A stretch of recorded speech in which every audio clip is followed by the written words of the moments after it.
Hello students, तो आज की इस क्लास में हम करने वाले हैं एक्सरसाइज 7.2। इसका जो बेसिक है स्लोप ऑफ ए लाइन, उसके बारे में हम पिछली क्लास में डिस्कस कर चुके हैं। अगर आपने वो वीडियो नहीं देखा तो पहले उसको ज़रूर देखें। उसको देखने के बाद ही आप इसको समझ पाएंगे और अच्छे तरीके से देख पाएंगे या समझ पाएंगे कि जो स्लोप ऑफ लाइन है वो किस तरीके से आप निकाल सकते हैं, क्या क्या फार्मूलाज आपको यूज़ करने हैं। तो जैसा कि यहाँ पर आपको फर्स्ट क्वेश्चन दिया गया है, इसमें आपसे स्लोप के बारे में ही पूछा गया है कि लाइन इन 2 पॉइंट से पास हो रही है तो उसका स्लोप क्या है। तो जिसने पिछला वीडियो देखा है उसको इजीली समझ में आ जाएगा कि आपके पास अगर 2 पॉइंट दिए हुए हैं तो स्लोप ऑफ लाइन निकालने के लिए स्लोप को हम डिनोट करते हैं नॉर्मली एम से। तो स्लोप ऑफ लाइन निकालने के लिए फार्मूला होता है y2 minus y1 divided by x2 minus x1। कैसे फार्मूला बनता है वो आप पिछला वीडियो देखिए अगर नहीं देखा है तो y2 की वैल्यू आपके पास 9 है, माइनस y1 की वैल्यू -3 है। इसको यहाँ पुट करते हैं। x2 की वैल्यू -5 है और x1 की 2 है। तो 9 और minus minus plus 3 divided by -7, यानी आंसर आ गया आपका -12/7। यानी इस लाइन का जो स्लोप है वो -12/7 के बराबर है। उसके बाद अगर सेकंड पार्ट की बात करें, सेम फार्मूला आपको अप्लाई करना है। y2 माइनस y1 यानी 2 माइनस -4 डिवाइडेड बाय -6 -0। तो 2 फिर से माइनस माइनस +4 हो गया डिवाइडेड बाय -6, 6/-6 यानी इसका स्लोप भी आ गया आपके पास -1। दोनों लाइन के स्लोप यहाँ पर नेगेटिव आ रहे हैं। जरूरी नहीं कि हर केस में नेगेटिव ही आएगा, पॉजिटिव स्लोप भी हो सकते हैं, नेगेटिव स्लोप भी हो सकते हैं, स्लोप 0 भी हो सकता है और स्लोप नॉट डिफाइंड भी हो सकता है। अगर हम सेकंड क्वेश्चन की बात करें, वहाँ कहता है what is the slope of a line which is parallel to X axis. अगर कोई लाइन एक्स एक्सिस के पैरेलल है तो उसका स्लोप क्या होता है। क्वेश्चन नंबर सेकंड का अगर फर्स्ट पार्ट की बात करें तो ये कह रहा है कि ये आपके पास अगर एक्सिस है, ये एक्स एक्सिस है, इसके पैरेलल अगर कोई लाइन दी हुई है। अब इसके पैरेलल अगर लाइन दी है, स्लोप बनाने के लिए हमेशा ये जरूर होना चाहिए कि आपकी जो लाइन है वो एक्स एक्सिस को क्रॉस करे। अब एक्स एक्सिस को कोई लाइन अगर क्रॉस ही नहीं करेगी तो इसका मतलब इसका जो स्लोप है वो कुछ भी नहीं होगा, 0 आंसर आ जाएगा। क्योंकि इस लाइन के अंदर कोई स्टीपनेस है ही नहीं, ठीक है, कोई जिसे कहते हैं ना उतार और जो चढ़ाव वो नहीं है, कोई ढलान ही नहीं है। तो इसका मतलब इसका जो स्लोप है वो 0 हो जाएगा। और सेकंड केस में हम बात करें तो उसमें कहता है कि अगर लाइन आपकी वाई एक्सिस के पैरेलल है, लाइन अगर वाई एक्सिस के पैरेलल है तो इसका स्लोप बिल्कुल सीधा है। बिल्कुल सीधा है तो आप इसका स्लोप फाइंड ही नहीं कर सकते। इसका आंसर आ जाएगा नॉट डिफाइंड। ठीक है, अगर लाइन एक्स एक्सिस के पैरेलल है स्लोप उसका 0 हो जाता है। अगर लाइन वाई एक्सिस के पैरेलल है तो उसका स्लोप आप फाइंड नहीं कर सकते, उसको हम लिखेंगे नॉट डिफाइंड। अब आते हैं क्वेश्चन नंबर थर्ड पर।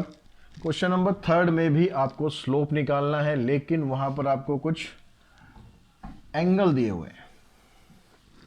तो जब भी हम स्लोप निकालते हैं तो आपके पास 2 कंडीशन होती है स्लोप निकालने के लिए, या तो आपको एंगल दे रखे हों या 2 पॉइंट दे रखे हों। तो find the slope of a line whose inclination is question number third की हम बात कर रहे हैं। फर्स्ट पार्ट में आपको एंगल दिया हुआ है यहाँ पर 30 डिग्री, सेकंड पार्ट में दिया 120 डिग्री, थर्ड पार्ट में दिया 135 डिग्री और फोर्थ पार्ट में है 90 डिग्री। चारों केसेस में स्लोप निकाल के देखते हैं क्या होता है। देखिए, हमेशा एक चीज़ ध्यान रखेंगे, स्लोप जब भी आप निकालेंगे अगर एंगल एक्यूट एंगल दिया है तो उसका स्लोप हमेशा पॉजिटिव आएगा। अगर एंगल ऑब्ट्यूज दिया है तो स्लोप हमेशा नेगेटिव आएगा। 90 डिग्री दिया है तो वो भी हम करेंगे, उससे आपको पता लग जाएगा स्लोप क्या आएगा। तो ये हमें पता है इसका स्लोप भी पॉजिटिव आना है, इसका स्लोप नेगेटिव आना है, इसका स्लोप नेगेटिव आना है, उसके बारे में तो बाद में देखेंगे। तो यहाँ पर देखो 30 डिग्री स्लोप कैसे निकालना है। स्लोप का जब एंगल दे रखा होता है तो इसका फार्मूला होता है m = tan थीटा। तो आप सिंपली क्या करेंगे, थीटा की जगह वैल्यू पुट कर देंगे। tan 30 की वैल्यू होगी 1/√3। ये इसका स्लोप आ गया। अगर हम सेकंड पार्ट की बात करें तो यहाँ पर m आ गया आपके पास tan 120 डिग्री। अब tan 120 की वैल्यू आपने 10th क्लास में तो नहीं पढ़ी थी, 11th में जिनके पास प्योर मैथ्स है उन्होंने पढ़ी होगी, जिनके पास अप्लाइड मैथ्स है उन्होंने 120 की वैल्यू नहीं पढ़ी होगी। तो अप्लाइड वालों के लिए बता रहा हूँ आपको करना क्या है। 120 को आप कैसे लिखेंगे, ऐसे लिख देना 180 - 60।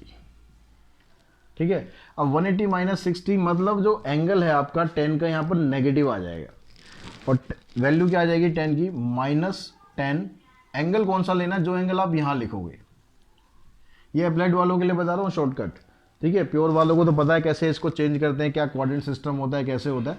तो आपको बस क्या करना है कि जो अगर आपका एंगल इस तरह से हो गया, मतलब ऑब्ट्यूस एंगल में चला गया, तो माइनस साइन आएगा और जो थीटा यहाँ पर बनेगा वो थीटा यहाँ आ जाएगा। तो tan 60 की वैल्यू होती है √3, तो आपका जो स्लोप है वो आ गया -√3। ऐसे 135 है, m इक्वल्स टू tan 135, तो ये क्या आ जाएगा tan 180 -45। आपको 180 में से माइनस करना है, चीज़ ध्यान रखना। 180 में से किसको माइनस करें कि आपकी ये वैल्यू आ जाए। अब क्योंकि 180 से माइनस किया है तो माइनस आएगा साइन, और एंगल क्या आएगा 45 डिग्री। tan 45 की वैल्यू 1 होती है तो स्लोप आ गया -1। दोनों एंगल ऑब्ट्यूज थे, स्लोप इनका नेगेटिव आया। एंगल एक्यूट था, स्लोप इसका पॉजिटिव आया। 90 में क्या करेंगे, 90 में एंगल आपको दिया हुआ 90 डिग्री, और tan 90 की जो वैल्यू होती है वो होती है नॉट डिफाइंड। तो भाई इसका स्लोप तो आप निकाल ही नहीं सकते। अगर एंगल 0 डिग्री होता है तो स्लोप 0 हो जाएगा, अगर एंगल 90 डिग्री है तो स्लोप आपका नॉट डिफाइंड आएगा। एंगल एक्यूट है तो स्लोप पॉजिटिव आएगा, एंगल ऑब्ट्यूज है तो स्लोप नेगेटिव आएगा। अब क्वेश्चन नंबर 4 की बात करें। 4 में आपसे पूछता है फाइंड द इंक्लिनेशन, यानी यहाँ एंगल के बारे में पूछ रहा है आपसे। Find the inclination who slope is, जिनका स्लोप आपको दे रखा है। अब जो हमने ये वाला क्वेश्चन किया है उसका उल्टा करना है। यहाँ पर इंक्लिनेशन दिया हुआ था, एंगल दिया हुआ था, स्लोप निकालना था, अब आपको स्लोप दिया हुआ है। तो फर्स्ट पार्ट में कहता है 1/√3, और एक पार्ट ले लेते हैं थर्ड इसका नेगेटिव वाला -1। फिर उसके बाद फिफ्थ पार्ट भी ले लेते हैं एक माइनस, ताकि आपको माइनस वाले अच्छी तरह समझ में आ जाए। पॉजिटिव में तो कोई दिक्कत आएगी नहीं। 1/√3 ये क्या दिया हुआ है आपको, स्लोप दिया हुआ है। ये m की वैल्यू दी हुई है, सारी वैल्यू m की है। ये फार्मूला क्या है, m equals to tan theta. तो ये क्या बनेगा 1/√3 इक्वल्स टू tan थीटा। तो आप देखोगे टेबल में 1/√3 कहाँ पर आता है, किसकी टेबल, tan की टेबल देखनी है बस। तो tan की टेबल में आप 1/√3 देखोगे तो ये tan 30 डिग्री पर आता है। तो इसलिए जो थीटा आ गया आपका वो कितना आ गया यहाँ पर 30 डिग्री। इस केस में देखेंगे माइनस में आ रहा है, माइनस में आ रहा है तो ये तो हमें पता है कि एंगल ऑब्ट्यूज आएगा। निकालना कैसे है, -1 इक्वल्स टू tan थीटा। अब क्योंकि एंगल माइनस में है तो आपको क्या करना है, माइनस साइन तो लगाना है। 1 कहाँ पर होता है, 45 पर होता है। तो tan 45 लिखो इक्वल्स टू tan थीटा। अभी जो माइनस साइन है इसको हटाने के लिए क्या करना है, आपको 45 की जगह क्या लिख देना है, tan 180 -135। क्योंकि 180 में से 135 माइनस करोगे तो क्या आएगा, 45 ही आएगा। जो काम हमने यहाँ पर किया था उसको उल्टा लेके चलना है। माइनस में था, इसकी वैल्यू निकाली कितनी होगी, फिर इस माइनस साइन को हटा के क्या करना है 180 माइनस थीटा, जो भी थीटा आपका बना है। सॉरी यहाँ पर 45 लिखना, 135 नहीं, 180 माइनस 45। अब इसको माइनस करोगे आप तो कितना आएगा 135। तो अब यहां से आप देखोगे थीटा आ गया आपके पास 135 डिग्री। सेम काम आपको यहां करना है माइनस में, तो -√3 इक्वल्स टू tan थीटा। तो इसको आप लिखोगे -tan 60 डिग्री। अब फिर माइनस को हटाने के लिए क्या करना है, tan 180 माइनस 60 डिग्री। tan -60 करेंगे तो कितना आ गया tan 120 डिग्री। तो थीटा कितना आ गया आपका 120 डिग्री। ऐसे ही अगर यहाँ पर आप 0 डिग्री देखोगे तो स्लोप आपको 0 दिया हुआ है। अब tan की वैल्यू 0 कहाँ होती है, 0 पे ही तो होती है। तो tan 0 डिग्री इक्वल्स टू में tan थीटा, यानी थीटा आ गया आपका 0 डिग्री।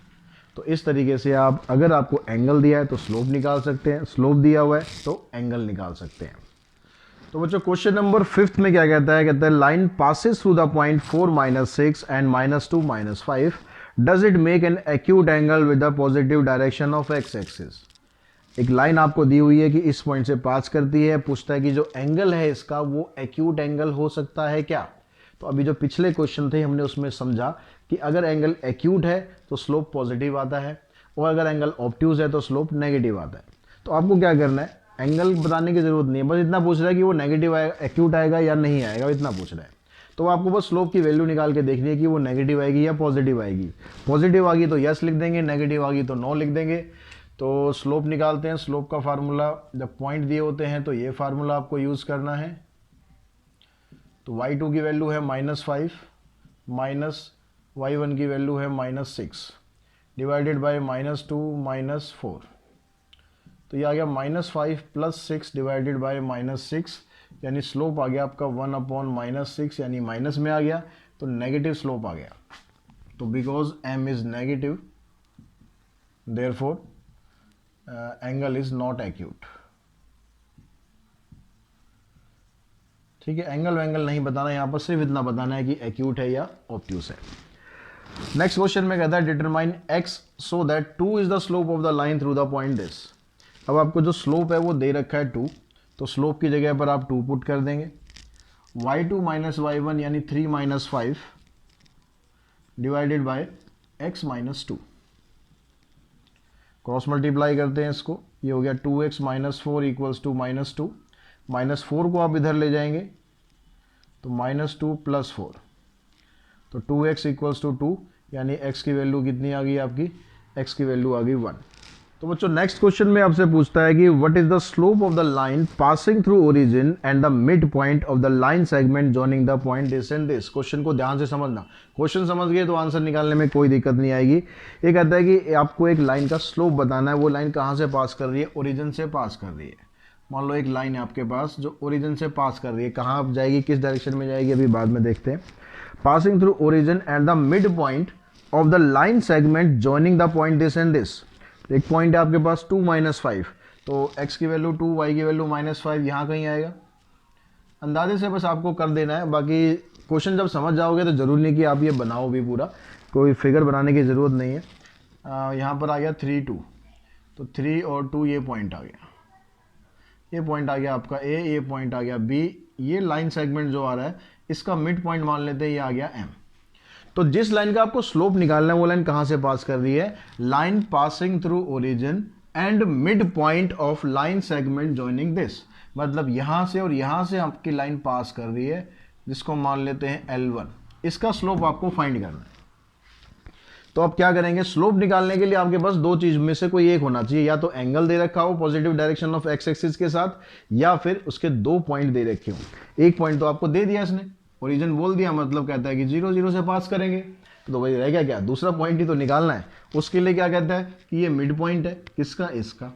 तो अब जब M इसका मिड पॉइंट है तो यहाँ पर आप क्या करेंगे, mid point of AB, therefore by mid point formula, पिछले दो स्टार्टिंग के जो वीडियोस थे स्ट्रेट लाइन के, उसमें बताया था आपको मिड पॉइंट फार्मूला, उससे आप क्या करेंगे, कोऑर्डिनेट ऑफ M निकाल लेंगे।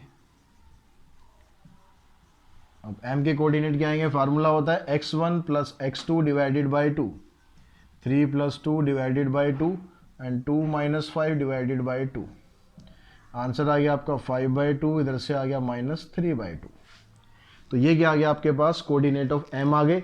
अब आपके पास ये पता चल गया कि जो आपकी लाइन L1 है वो कहाँ कहाँ से पास कर रही है, पासेस थ्रू पॉइंट 0 0 एंड ये कौन सा पॉइंट आया, 5/2 -3/2। यानी आपकी लाइन इन 2 पॉइंट से पास कर रही है। अब 2 पॉइंट से पास कर रही है तो स्लोप बता सकते हैं। स्लोप क्या हो गया इसका, y2 - y1, वही formula, divided by x2 - x1। 0 को माइनस करेंगे तो कुछ फर्क पड़ेगा नहीं, ये आपका स्लोप आ रहा है, 2 से 2 कैंसिल, ये आ गया -3/5। तो इस तरीके से आप इसका स्लोप निकाल सकते हैं। साथ ही इस क्वेश्चन की एक्सरसाइज 17.2 हमने फिनिश कर दी। आई होप आपको समझ में आई होगी। समझ में आई है तो भाई देर मत करो, शेयर करो अपने दोस्तों के साथ, ताकि वो भी इस चैनल का फ़ायदा उठा सके। और इसी तरह के जो अप्लाइड मैथमेटिक्स के वीडियो हैं वो आपको आगे भी मिलते रहेंगे। साथ ही एक चीज़ और बता दूं कि आपका चैनल जो है टेलीग्राम पर भी अवेलेबल है, वहाँ पर भी जाके आप चैनल के साथ अपनी कुछ प्रॉब्लम शेयर करना चाहें, डाउट्स पूछना चाहें, वो सब कुछ आप वहाँ पर कर सकते हैं, उसका भी फ़ायदा उठाइए। आज की वीडियो में इतना ही। Thanks to all of you.